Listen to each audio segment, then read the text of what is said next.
Welcome once again to Lehto's Law. Here's Steve Lehto. Every now and then a story crosses my desk and I go, why did nobody send this to me?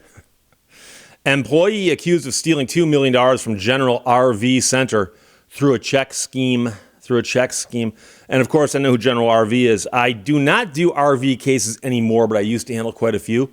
And General RV is one of the highest volume RV dealers probably in North America. But they're huge, and they're certainly the largest in Michigan. They've got to be.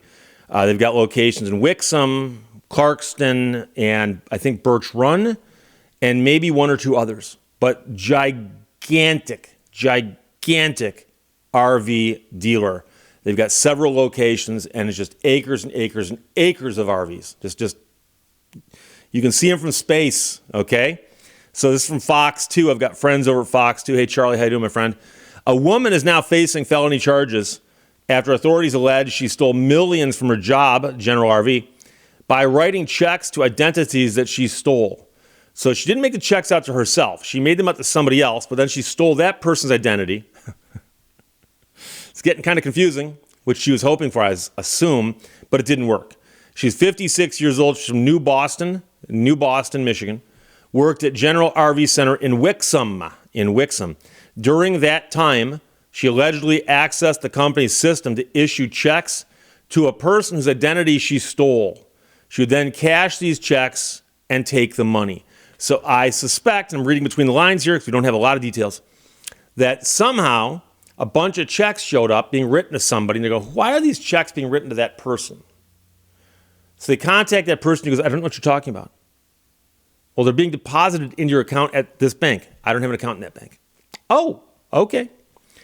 The woman's accused of stealing more than $2 million through this scheme. She's arraigned Thursday on 3 counts of embezzlement, 3 counts of forgery, and using a computer to commit a crime. Now, I can also tell you from watching American Greed, one of my favorite TV shows, that there's a good chance that someone's going to come after her and say, hey, you made $2 million. Did you pay taxes on it? If you didn't pay taxes on it, that's some kind of tax evasion. Wixom police investigated the case before referring the case over to the Michigan Attorney General's office. The AG then said, financial crimes cause real harm to Michigan businesses and consumers. I want to thank the Wixom Police Department for their investigative work and for referring this case to my office. We will continue to work with law enforcement partners to hold accountable those who abuse their positions for personal gain. I suspect the AG's got a form that says all of this stuff, and there's a blank for blank police department, because this could be used then for any of these financial crimes in the state of Michigan. Now, we do not know how long the scheme went before she was caught. And this is the thing. Was it, 4 checks for $500,000 each? Or was it a bunch of checks for $10,000 each? But you really wonder how something like that could even go on for any length of time before somebody goes, there's a problem here. Money is walking out the door. It's falling off the books. We don't know where it went. So the one thing that's possible is it could be that she's an accountant or she works in that office and she's one of the people who's guarding the hen house, right? That's possible. Don't know. But what's weird is how often you hear about people who are ripping off their places of work. And so I don't know why, but these weird stories pop into my head of things I've heard about. I used to have a Pitney Bowes postage machine in my office. And you rent this machine and you can put money on it. And then what happens is you can run your envelopes through there and it stamps them for you. And it saves you the trouble of going to the post office or using stamps. And I know that there was a way back in the day where if you ran something through and it didn't work right, well, you just lost that postage. And you could take the piece of envelope with the misdone postage on it and get a refund for it. And I remember hearing a story about people who heard that you could do that, and they go, oh, okay, petty cash. I can just run stuff through, screw it up, and then go and get the money back to the post office and not mention it to the boss that I've done that. But you would think if somebody was doing that, somebody else would notice, hey, I put money in the meter, this much, money in the meter, this much, money in the meter, this much. What happened that 1 month? And, I my office has never been that big. At one point in time, I had 2 employees, okay? I like running a small operation. It's easier. But running a small operation means that I was usually the one putting money in the postage meter. I'm the one cutting the checks. I'm the one who's overseeing the finances. I'm the one who's paying the bills, okay?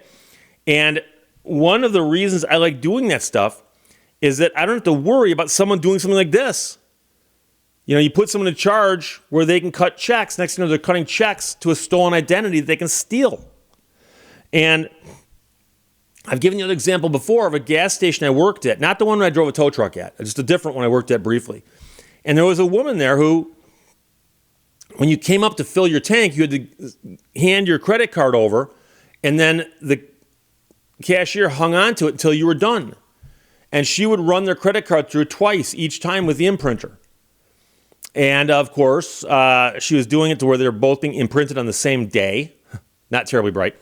And some people realized, I didn't get a full tank of gas twice in the same day. And next thing you know, I come in at the beginning of my shift and I see her being taken out in handcuffs. And she'd been doing that and she got away with it. And she's continued to do it and getting more and more and more bold.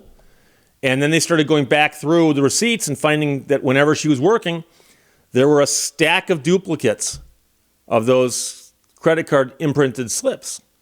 And so I know there are probably people out there who've ripped off their employers and gotten away with it, and it'll continue to happen. Anytime there's money involved in any situation, people often look at it and go, how do I get a slice of that? I just want a slice. And of course, when you get caught and you're 56 years old and you're accused of embezzlement, forgery, and using a computer to commit a crime, that's just the state charges right now. Keep in mind, $2 million income probably wasn't declared on the taxes, so you got that issue going there too. So it could get ugly. It could get real ugly. So it's a lesson. It's a lesson to be learned by anybody who's watching this. But caught my eye because of General RV. And here's the thing. Like I said, I used to do a lot of RV cases. I don't anymore. But I can tell you that General RV is such a high volume dealer that the number of times that people call my office and say, Steve, I bought an RV, it's defective. They start telling me all about it. I go, who'd you buy it from? General RV. And I can tell you that I handled so many cases involving General RV that I knew their paperwork. I knew their paperwork better than their own salespeople. I could have walked into any General RV and said, I can do the job of a salesperson. I know the paperwork so well. I could come in right now. I could sell an RV. It would be difficult for me to do it, but I could do it, meaning that I have a hard time telling somebody this is a good investment. But I could have gone in there because I knew their paperwork inside out and backwards. I knew that paperwork so well.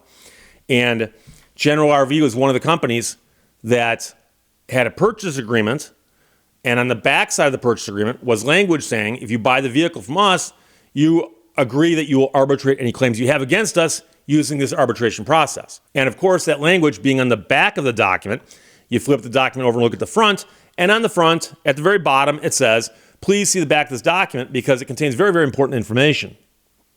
And someplace else in the document you're signing, it says, signing this document acknowledges you read both the front and the back of this document.